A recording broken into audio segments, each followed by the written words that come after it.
When I was 8, two cousins and I were sent to a nearby 8살 때 저는 사촌 2명과 함께 10식구가 보름간 먹을 식료품을 구하러 인근 마을로 간 적이 있습니다.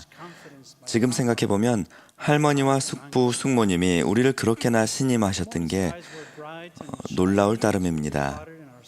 말 3필로 이루어진 우리의 작은 행렬이 16km에 달하는 여정을 출발하던 그날 아침, 하늘은 맑고 눈부셨습니다.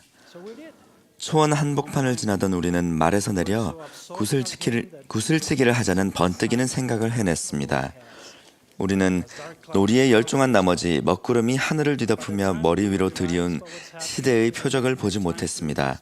상황을 깨달을 즈음에는 말에 올라탈 시간도 없었습니다. 폭우와 우박이 세차게 퍼부었고 우리가 고작 생각해낸 대책은 말 안장을 내려서 조그만 안장용 깔개를 우산처럼 쓰고 그 아래 숨는 것뿐이었습니다.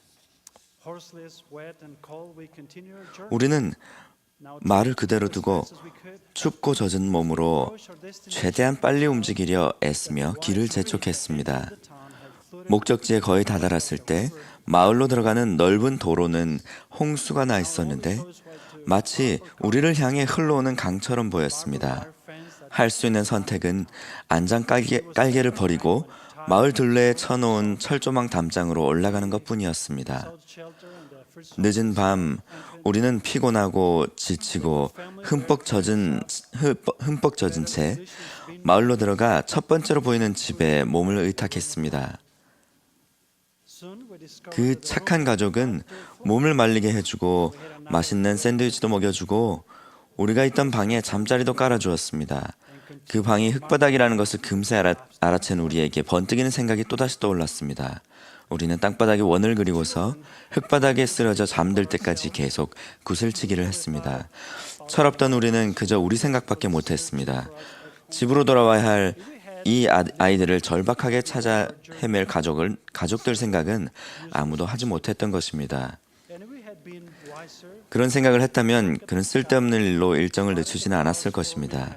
더 현명했다면 하늘을 올려다보고 먹구름이 모이는 것을 눈치채고 발걸음을 재촉해 폭우보다 앞서갔었을 것입니다.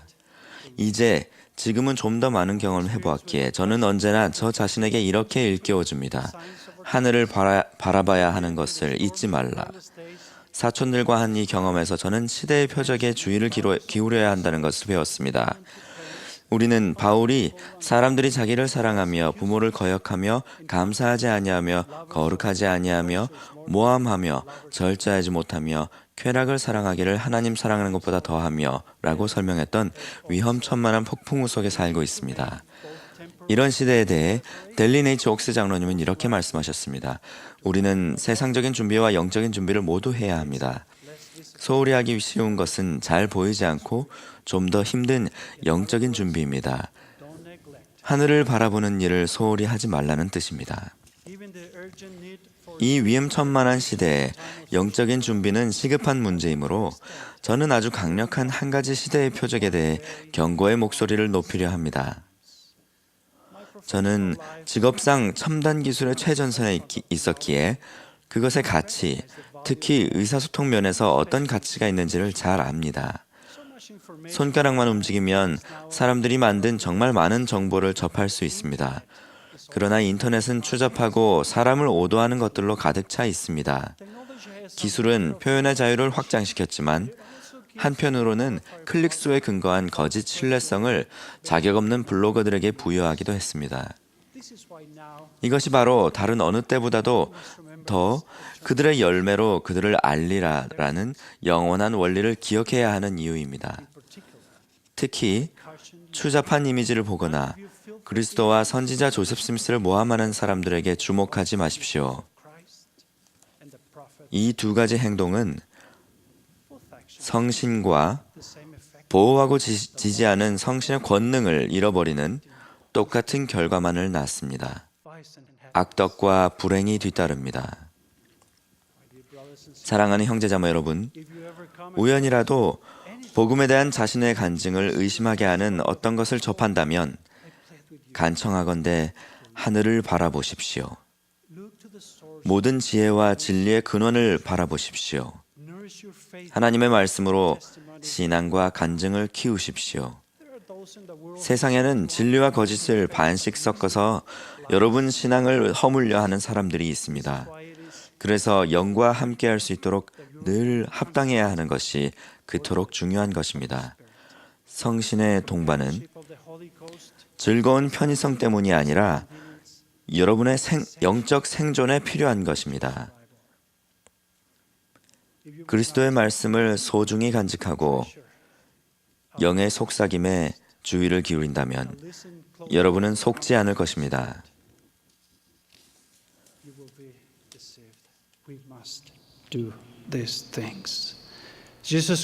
완전하셨던 예수 그리스도 그리고 자신의 불완전함을 인정했던 조셉 스미스는 모두 그들의 간증을 받아들이지 못하는 거짓 모함자에게 죽임을 당했습니다. 예수 그리스도는 하나님의 아들이시며 조셉 스미스는 참된 선지자라는 그분들의 간증이 참이라는 것을 우리는 어떻게 알 수 있습니까? 그들의 열매로 그들을 알리라. 좋은 열매가 나쁜 나무에서 열릴 수 있습니까? 저는 우리 구속주께서 제 죄를 용서하시고 제 멍에에서 자유롭게 해주셨으며 전에는 존재하는지도 몰랐던 행복의 상태로 데려다 주셨음을 압니다. 또한 저는 조셉 스미스가 선지자라는 것을 아는데 이는 제가 몰몬경에 있는 단순한 약속을 실천했기 때문입니다. 그리스도의 이름으로 영원하신 아버지 하나님께 간구하여보라.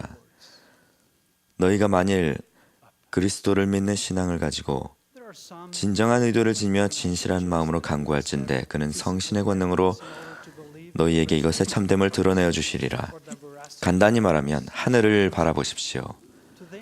그리스도의 부활이나 그분의 회복된 복음의 진실성을 믿으려면 물리적인 증거가 있어야 한다고 주장하는 사람도 있습니다. 그런 분들에게는 다른 사람들이 믿지 못하도록 설득하려 했었던 코리호가 엘막에서 들은 이 말을 전해드리겠습니다. 내가 표적을 충분히 가졌거늘 내가 내 하나님을 시험하려느냐. 내게 이 모든 내 형제들과 또한 모든 거룩한 선지자들의 증거가 있거늘 내가 말하기를 내게 표적을 보이라 하려느냐.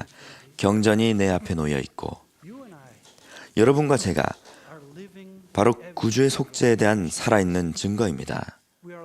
우리는 선지자 조셉의 성역과 자신의 간증을 확고하게 지킨 초기 성도들의 충실함에 대한 살아있는 증거입니다.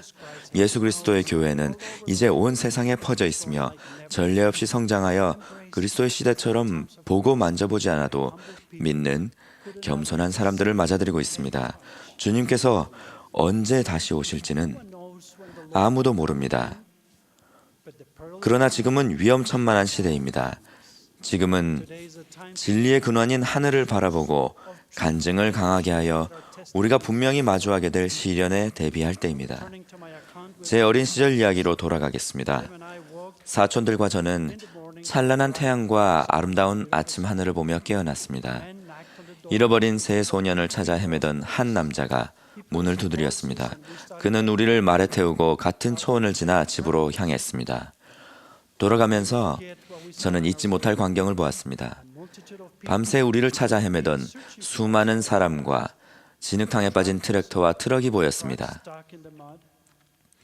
여기서 말 한 장 하나, 저기서 말 한 피를 찾아냈던 식구들은 집으로 돌아오는 우리를 보며 안도했고 저는 그 마음과 그분들의 사랑을 느꼈습니다. 마을 입구에서 사촌들이 달려와 반겨주었고 사랑하는 할머니와 숙부와 숙모님도 앞에 계셨습니다. 그분들은 잃어버린 아이들을 찾은 기쁨에 울음을 터뜨리시며 우리를 품어주셨습니다. 이 일을 생각할 때마다 저는 사랑하는 하나님 아버지께서 우리를 생각하시는 마음을 절절하게 기억하게 됩니다. 하나님은 우리가 집으로 돌아오기만을 간절히 기다리고 계십니다. 우리 주변은 온통 폭풍이 닥칠 것이라는 표적들로 가득합니다. 하늘을 바라보고 자신을 준비하십시오. 강한 간증 안에 안전이 있습니다. 매일 간증을 소중히 여기고 키우십시오. 저는 우리가 가족으로서 영원히 함께 살 수 있고 사랑이 많으신 하나님 아버지께서 팔을 펼치고 당신의 자녀인 우리를 기다리신다는 것을 압니다. 우리의 구조자이신 예수 그리스도께서 살아계심을 압니다. 베드로처럼 이를 제게 알려준 이는 혈육이 아니라 바로 하늘에 계신 아버지이십니다. 예수 그리스도 이름으로 말씀드립니다. 아멘.